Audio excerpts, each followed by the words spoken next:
everyone, today I'll be starting off a reading of The Time Machine by H.G. Wells. And throughout the story, if I do this, that means there's a quote happening and someone is speaking. And also the narrator is part of the story, so he will be saying things like I. Chapter 1. The time traveler, for so it will be convenient to speak of him, was expounding a recondite matter to us. His great eyes shone and twinkled, and his usually pale face was flushed and animated. The fire burned brightly, and the soft radiance of the incandescent lights in the lilies of silver caught the bubbles that flashed and passed in our glasses. Our chairs, being his paintings, embraced and caressed us rather than submitted to be sat upon, and there was that luxurious after-dinner atmosphere when thought runs gracefully free of the trammels of precision. And he put it to us in this way, marking the points with a lean finger, as we sat and lazily admired his earnestness over this new paradox, as we thought it, and his fecundity. You must follow me carefully. I shall have to controvert one or two ideas that are almost universally accepted. The geometry, for instance, they taught you at school is founded on a misconception. End quote. Is not that rather a large thing to expect us to begin upon? Said Philby, an argumentative person with red hair. I do not mean to ask you to accept anything without reasonable ground for it. You will soon admit as much as I need from you. You know, of course, that a mathematical line, a line of thickness nil, has no real existence. That they taught you that, right?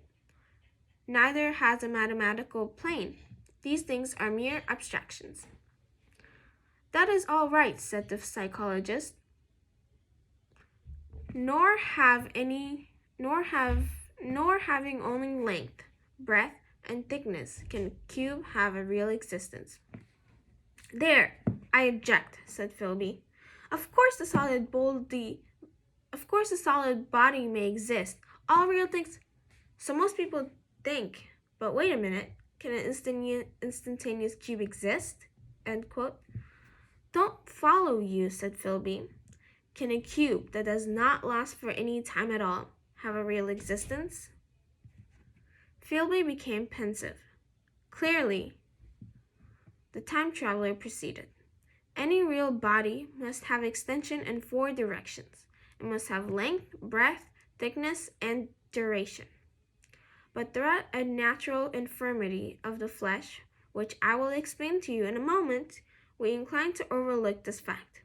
There are really 4 dimensions, 3 which we call the 3 planes of space, and a 4th, time.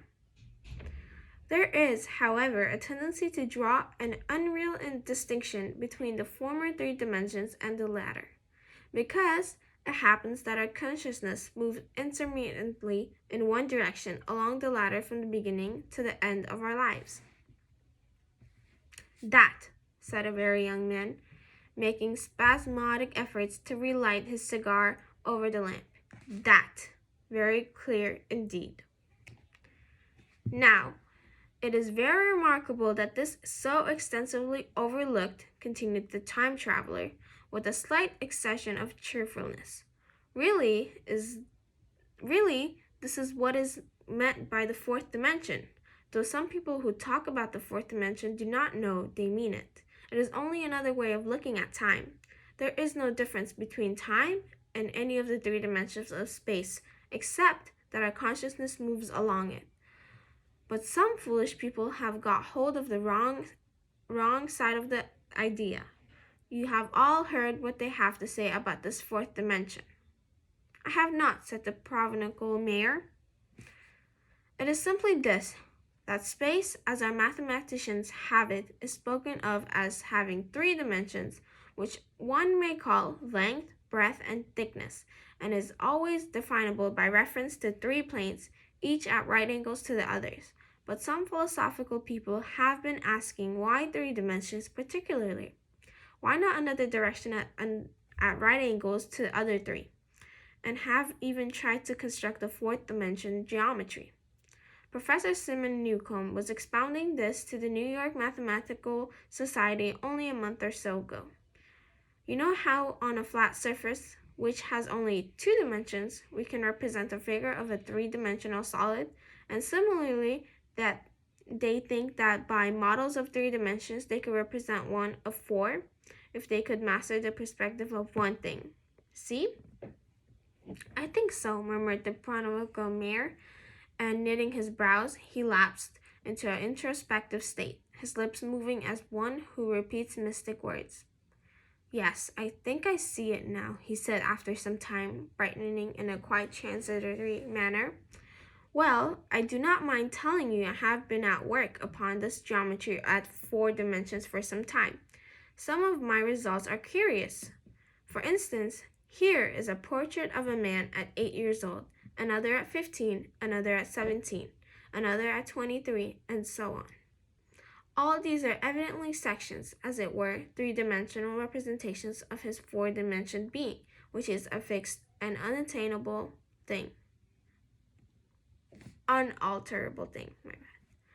Scientific people, proceeded the time traveler, after the pause required for the proper assimilation of this, know very well that time is only a kind of space. Here is a popular scientific diagram, a weather record. This line I traced with my finger shows the moment of the barometer. Yesterday it was so high. Yesterday night it fell. Then this morning it rose again, and so gently upward to here. Surely the mercury did not trace this line in any of the dimensions of space generally recognized, but certainly it traced such a line, and that line, therefore, we must conclude was along the time dimension. But, said the medical man, staring hard at a coal in the fire, if time is really only a 4th dimension of space, why is it, and why has it always been, regarded as something different?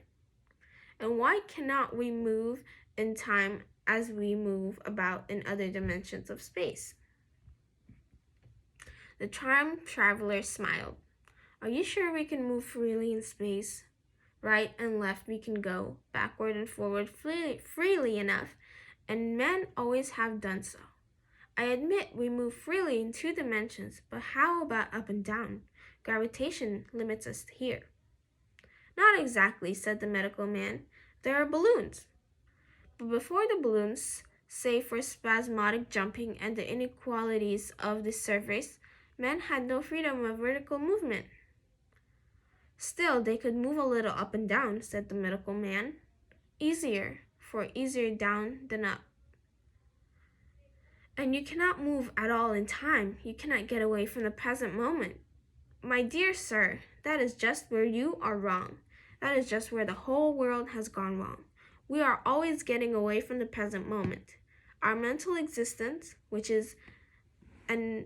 are immaterial and have no dimensions, are passing along the time dimension with a uniform velocity from the cradle to the grave, just as we should travel down if we began our existence 50 miles above the Earth's surface.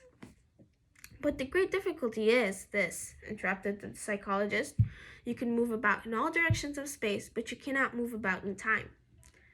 That is the germ of my great discovery, but you are wrong to say that we cannot move about in time. For instance, if I am recalling an incident very vividly, I go back to the instant of its occurrence. I become absent-minded, as you say. I jump back for a moment. Of course, we have no means of staying back for any length of time, any more than a savage or an animal has of staying 6 feet above the ground, but a civilized man is better off than the savage in this respect. He can go up against gravitation in a balloon, and why should he not hope that ultimately he may be able to stop or accelerate his drift along the time dimension, or even turn about and travel the other way? Oh, this, began Philby, is all... Why not? Said the time traveler. It's against reason, said Philby. What reason? Said the time traveler. You can show black is white by argument, said Philby, but you will never convince me. Possibly not, said the time traveler, but now you begin to see the object of my investigation into the geometry of 4 dimensions. Long ago, I had a vague inkling of a machine. To travel through time, explained the very young man.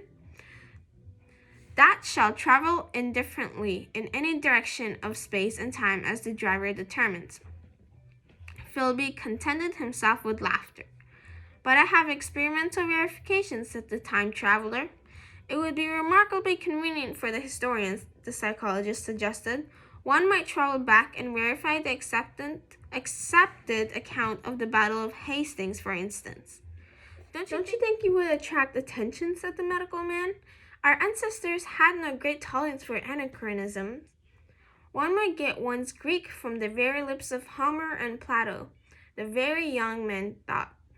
In which case, they would certainly plow you for the little go. The German scholars have improved Greek so much. Then there is the future, said the very young man. Just think! One might invest all one's money, leave it to accumulate at interest, and hurry on ahead.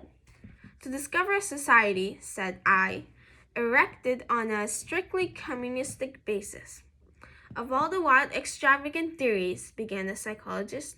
Yes, so it seemed to me, and so I never talked of it until experimental verification, cried I. You are going to verify that. The experiment, cried Philby, who was getting brain weary. Let's see your experiment anyhow, said the psychologist. Though it's all humbug, you know. The time traveler smiled round at us. Then, still smiling faintly, and with his hands deep in his trouser pockets, he walked slowly out of the room, and we heard his slippers shuffling down the long passage to his laboratory. The psychologist looked at us. I wonder what he's got. Some sleight of hand trickery or other, said the medical man, and Philby tried to tell us about a conjurer he had seen at Burslem. But before he had finished his preface, the time traveler came back, and Philby's anecdote collapsed.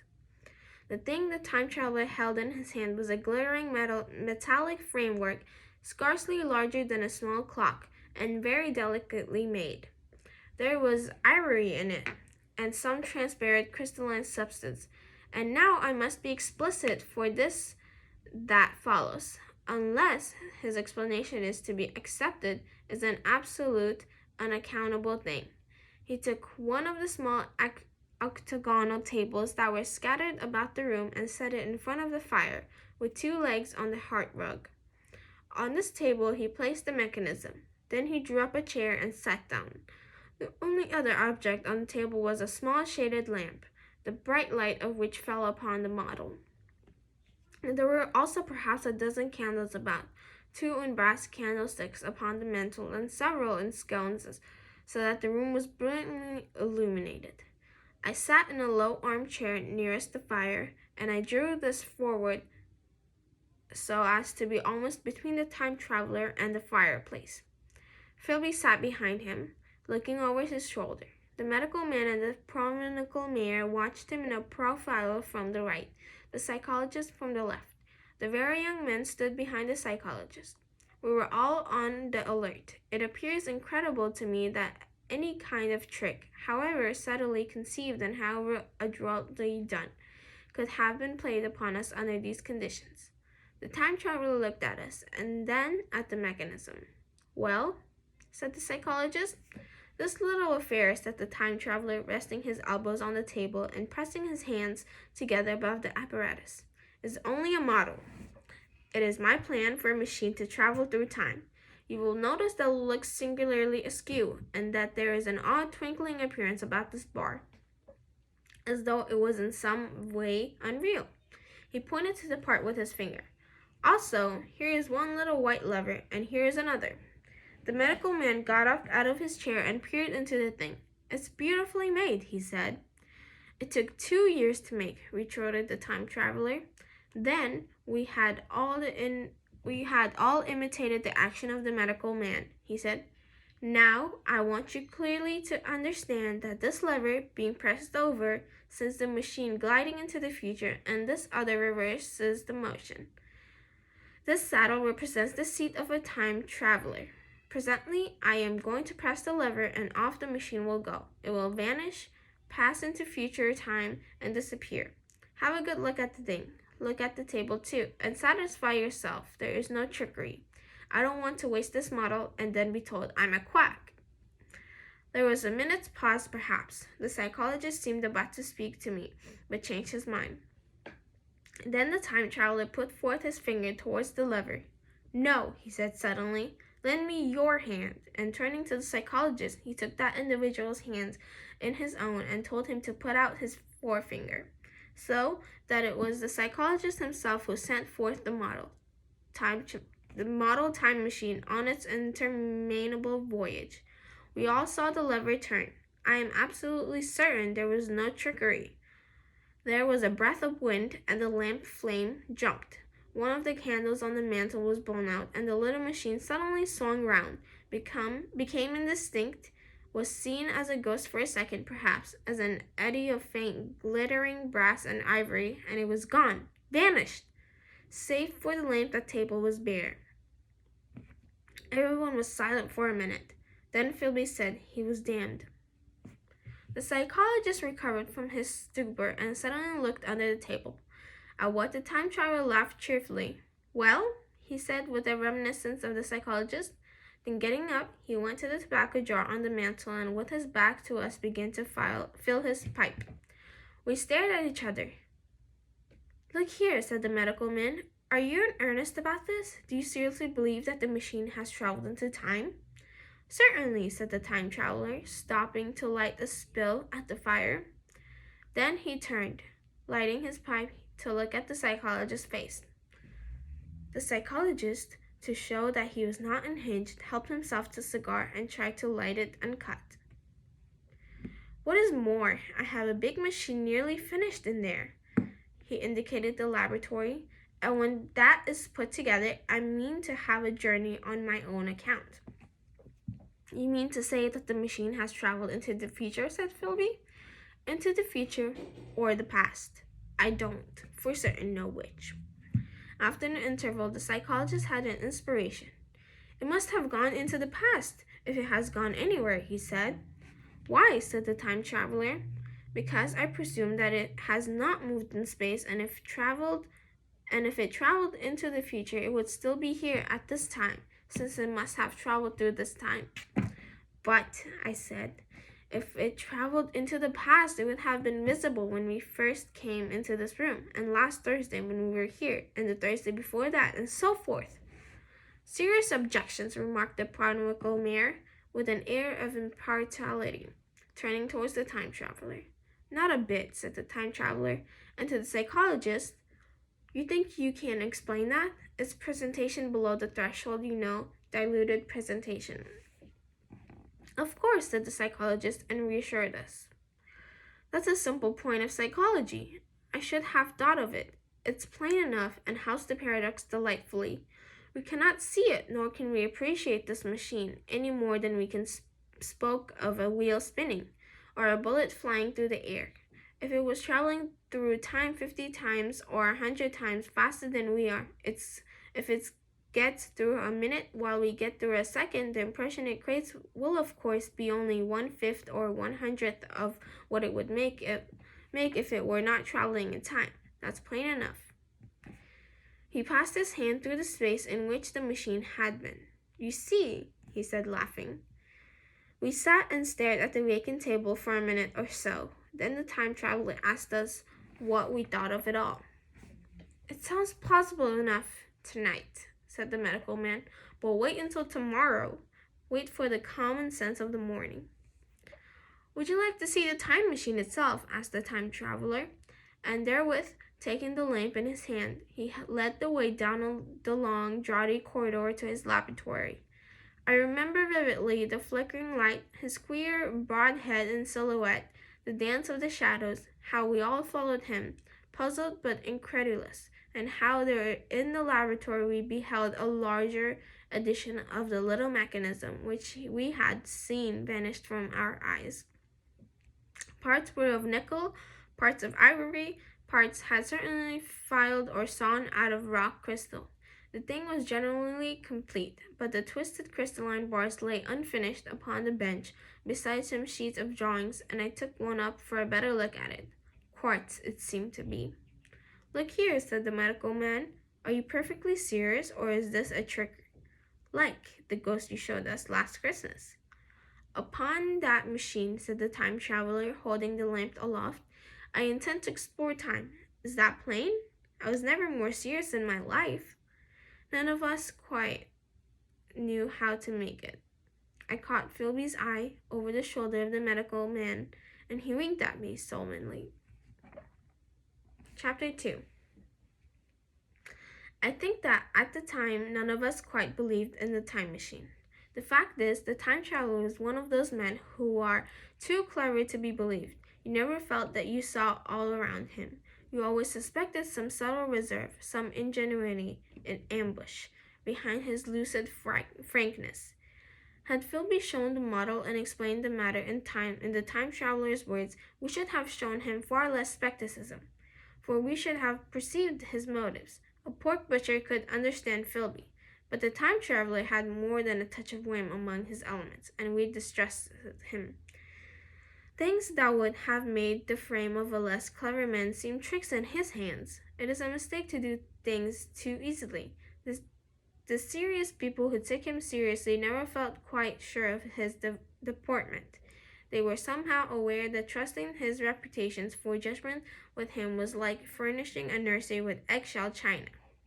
So I don't think any of us said very much about time traveling in the interval between that Thursday and the next, though its odd potentialities ran, no doubt, in most of our minds its possibility, that is, its particular incredibleness, the curious possibilities of an anachronism, and of utter confusion it suggested.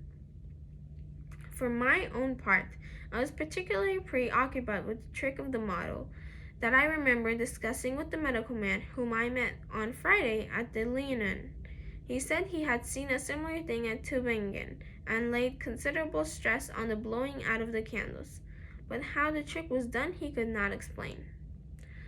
The next Thursday I went again to Richmond. I suppose I was one of the time traveler's most constant guests, and, arriving late, found 4 or 5 men already assembled in his drawing room.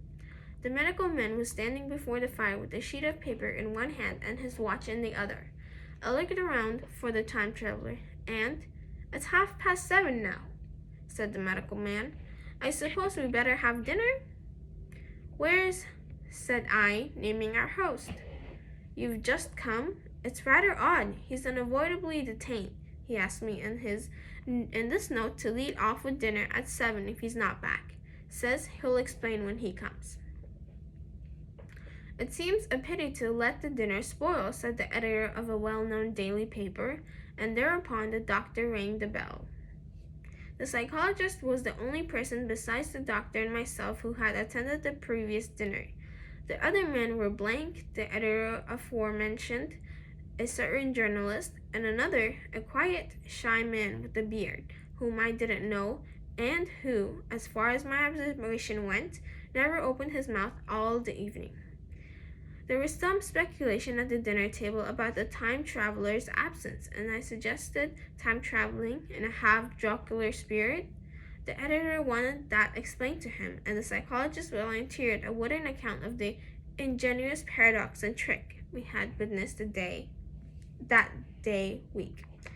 He was in the midst of his exposition when the door from the corridor opened, and slowly and without noise, I was facing the door, and saw it first.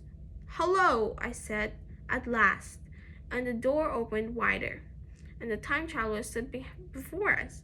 I gave a cry of surprise. "Good heavens, man, what's the matter?" cried the medical man, who saw him next, and the whole tableful turned towards the door. He was in an amazing plight. His coat was dusty and dirty and smeared with green down the sleeves, his hair disordered, and as it seemed to me, grayer, either with dust and dirt or because its color had actually faded. His face was ghastly pale. His chin had a brown cut on it, a cut half healed. His expression was haggard and drawn, and as by intense suffering. For a moment he hesitated in the doorway as if he had been dazzled by the light. Then he came into the room. He walked with just such a limp as I have seen in foot-store tramps. We stared at him in silence, expecting him to speak. He said not a word, but came painfully to the table and made a motion towards the wine. The editor filled a glass of champagne and pushed it towards him. He drained it, and it seemed to do him good, for he looked round the table and the ghost of his old smile flickered across his face. "What on earth have you been up to, man?" said the doctor. The time traveler did not seem to hear. "Don't let me disturb you," he said with a certain faltering articulation. "I'm all right." He stopped, held out his glass for more, and took it off at a draught. That's good," he said. His eyes grew brighter, and a faint color came into his cheeks. His glance flickered over our faces with a certain dull approval, and then went round the warm and comfortable room. Then he spoke again, still, as it were, feeling his way among his words. "I'm going to wash and dress, then I'll come down and explain things. Save me some of that mutant. I'm starving for a bit of meat." He looked across at the editor, who was a rare visitor, and hoped he was all right. The editor began a question. "Tell you presently," said the time traveler. "I'm funny. Be all right in a minute." He put down his glass and walked towards the staircase door. Again I remarked his lameness and the soft padding sound of his footfall, and standing up in my place I saw his feet as he went out. He had nothing on them but a pair of tattered, blood-stained socks. Then the door closed upon him. I had half a mind to follow, till I remembered how he detested any fuss about himself. For a minute, perhaps, my mind was wool-gathering. Then, "Remarkable behavior in eminent scientist," I heard the editor say, thinking, after his wont, in headlines. And this brought my attention back to the bright dinner table. "What's the game?" said the journalist. "Has he been doing the amateur cricketer? I don't follow." I met the eye of the psychologist and read my own interpretation in his face. I thought of the time traveler limping painfully upstairs. I don't think anyone else had noticed his lameness. The first to recover completely from this surprise was the medical man who rang the bell. The time traveler hated to have servants waiting at dinner for a hot plate. At that, the editor turned to his knife and fork with a grunt, and the silent man followed suit. The dinner was resumed. Conversation was exclamatory for a little while, with gaps of wonderment, and the editor got fervent in his curiosity. "Does our friend eke out his modest income with the crossing, or has he his Nebuchadnezzar phases?" he inquired. "I feel assured it's this business of the time machine," I said, and took up the psychologist's account of our previous meeting. The new guests were frankly incredulous. The editor raised objections. What was this time traveling? A man couldn't cover himself with dust by rolling in a paradox, could he? And then, as the idea came home to him, he resorted to caricature. Hadn't they any clothes brushed in the future? The journalist, too, would not believe at any price, and joined the editor in the easy work of heaping ridicule on the whole thing. They were both the new kind of journalist, very joyous, irreverent young men. Our social correspondent in the Day After Tomorrow reports, the journalist was saying, or rather shouting, when the time traveler came back. He was dressed in ordinary evening clothes, and nothing save his haggard look remained of the change that had startled me. "I say," said the editor hilariously, "these chaps here say you have been traveling into the middle of next week. Tell us about little Roseberry, will you? What will you take for the lot?" The time traveler came to the place reserved for him without a word. He smiled quietly in his old way. "Where's my mutant?" he said. "What a treat it is to stick a fork into meat again." "Story!" cried the editor. "Story be damned," said the time traveler. "I want something to eat. I won't say a word until I get some peptone into my arteries. Thanks. And the salt." "One word," said I. "Have you been time traveling?" "Yes," said the time traveler with his mouth full, nodding his head. "I'd give a shilling a line for a verbatim note," said the editor. The time traveler pushed his glass towards the silent man and rang it with his fingernail, at which the silent man, who had been staring at his face, started convulsively and poured him wine. The rest of the dinner was uncomfortable. For my own part, sudden questions kept on rising to my lips, and I dare say it was the same with the others. The journalist tried to relieve the tension by telling anecdotes of Hetty Potter. The time traveler devoted his attention to his dinner and displayed the appetite of a tramp. The medical man smoked a cigarette and watched the time traveler through his eyelashes. The silent man seemed even more clumsy than usual and drank champagne with regular determination out of sheer nervousness. At last, the time traveler pushed his plate away and looked around us. "I suppose I must apologize," he said. "I was simply starving. I've had a most amazing time." He reached out his hand for a cigar and cut the end. "But come into the smoking room. It's too long a story to tell over greasy plates." And ringing the bell is passing. He led the way into the adjoined room. "You have told blank and dash and chose about the machine," he said to me, leaning back in his easy chair and naming the 3 new guests. "But the thing's a mere paradox," said the editor. "I can't argue tonight. I don't mind telling you the story, but I can't argue tonight." "I will," he went on, "tell you the story of what has happened to me if you like, but you must refrain from interruptions. I want to tell it badly. Most of it will sound like lying, so be it. It's true, every word of it, all the same. I was in my laboratory at 4 o'clock, and since then I've lived 8 days. Such days as no human being ever lived before. I'm nearly worn out, but I shan't sleep till I've told this thing over to you. Then I shall go back to bed, but no interruptions. Is it agreed?" "Agreed," said the editor, and the rest of us echoed, "Agreed." And with that, the time traveler began his story as I have set it forth. He sat back in his chair at first and spoke like a very man. Afterwards, he got more animated. In writing it down, I feel with only too much keenness the inadequacy of pen and ink, and above all, my own inadequacy to express its quality. You read, I will suppose, attentively enough, but you cannot see the speaker's bright, sincere face in the bright circle of the little lamp, nor hear the intonation of his voice.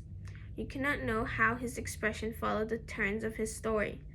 Most of us hearers were in shadow, for the candles in the smoking room had not been lighted, and only the face of the journalist and the legs of the silent man from the knees downward were illuminated. At first we glanced now and again at each other. After a time we ceased to do that, and looked only at the time traveler's face.